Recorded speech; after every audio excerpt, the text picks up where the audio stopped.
Alright, hello, welcome back to a new Cuphead themed video. Today, as title suggests, I am ranking all of the delicious last course bosses from, well, easiest to hardest. Now, I'm just going to go ahead and say spoilers for the delicious last course, obviously, but I mean, yeah, there's not really anything else to say. Yeah, let's just hop right into it. Number 7. Okay, now, for number 7, I actually feel really ashamed. Because, well, unlike for every other thing that I've ranked so far in Cuphead, I got my own footage for this. But since you cannot replay the Devil and Angel boss fight, I had to just get footage from YouTube. I know, I did not want to do this, but I had to. But yeah, they're definitely the easiest boss in Ink Lyle 4, so, yeah. Since they only really have one phase, well, there's nothing else to say. And yeah, there's not really anything else to say, except, also, if you want to see the video that I stole this clip from, I am going to link it in the description. But anyway, yeah, that is Devil and Angel. Number 6. Okay, so now the easiest boss that I can actually get footage for is the Moonshine Knob. Now, the reason why I find this one so easy is because, well, now originally all I did, I used Charge. I used Charge for the first phase and Charge for the second phase, but I used Chaser for the third phase. But now, I actually learned a good tutorial. Again, I'll link that in the description. That I just learned to use Crack Shot. But anyway, yeah.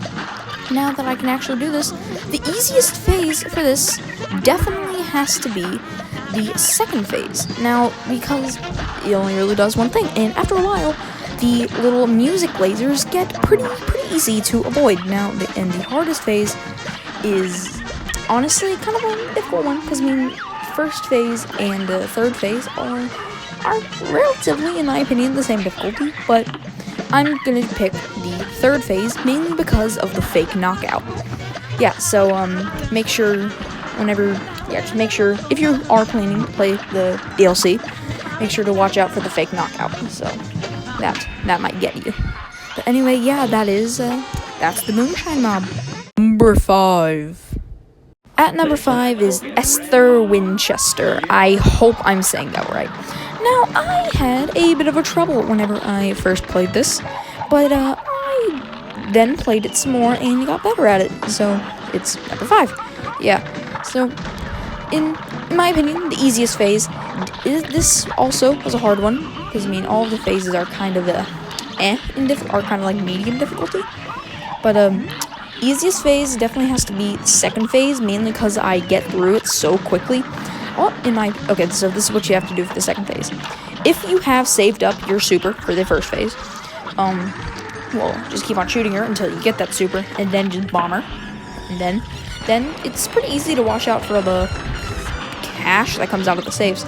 Anyway, hardest phase, in my opinion, again, pretty hard, because I mean, all the phases are pretty mild, but hardest phase, in my opinion, definitely has to be her final phase, because of all the little sausages coming down, and I have to avoid them, and she's also spitting peppers at you, so, but, yeah, anyway, that is Esther Winchester, still hoping I'm saying that right. Number 4. At 4th place is Grumstone The Giant. Now, you may be thinking, why did I place him in the middle of the list, aka 4th?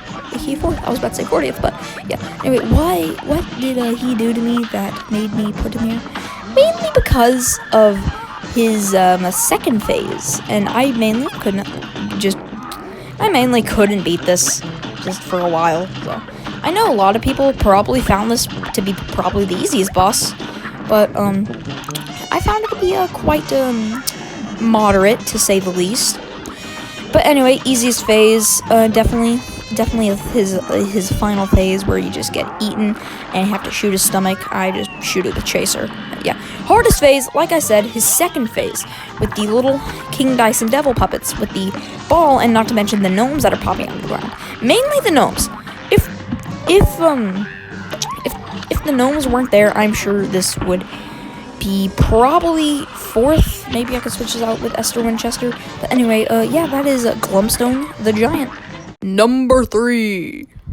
At number 3 is the Howling Aces. Now, the reason why I find these group of dogs so hard is because, I mean, if it was just the first 2 phases, I mean, it would be pretty alright. But the main problem I have is the 3rd phase. I'm gonna go ahead and get it out of the way really quickly. Easiest phase, definitely 2nd phase, because you just shoot the little pups with Chaser. But the hardest phase, definitely, like I said, 3rd phase, because after each attack pattern, she just the pilot dog who's controlling the big mechanical dog just spins you around.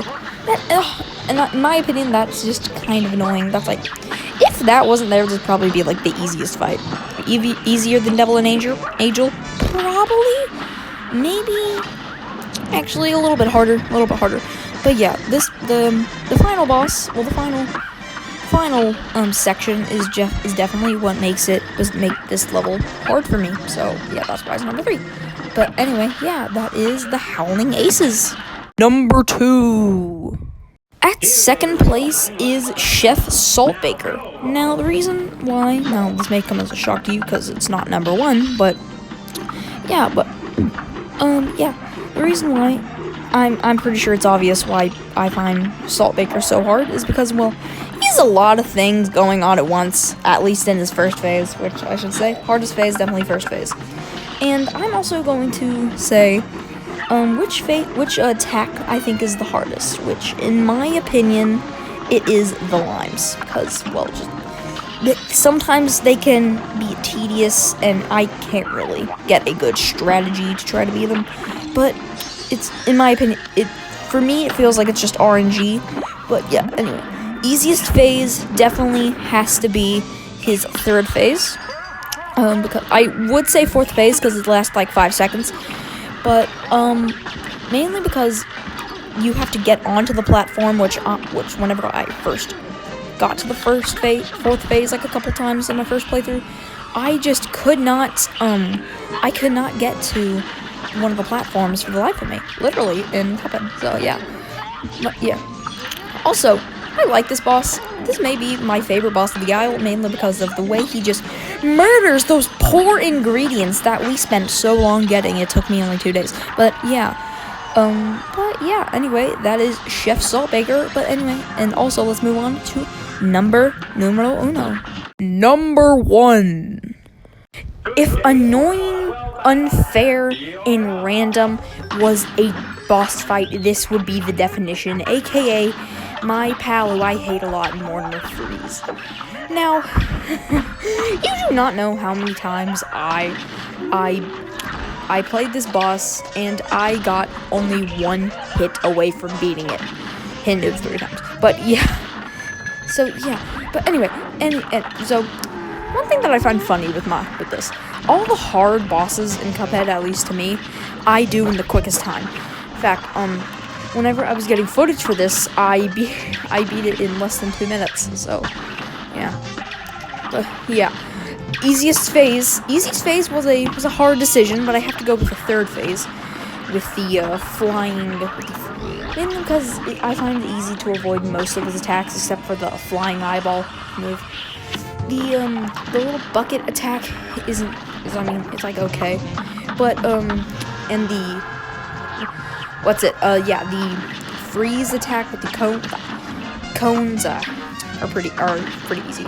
And the hardest phase, I have to say, is his 2nd phase, mainly because of the freaking popsicle dudes that come out of whenever he turns into a freezer. So yeah, anyway, that was my ranking of all of the Cuphead Delicious Last Course bosses. Now, I have 2 more Cup videos planned, then I'm gonna go back to Lego Indiana Jones gameplay. But yeah, anyway, that's it, and I will see you next week.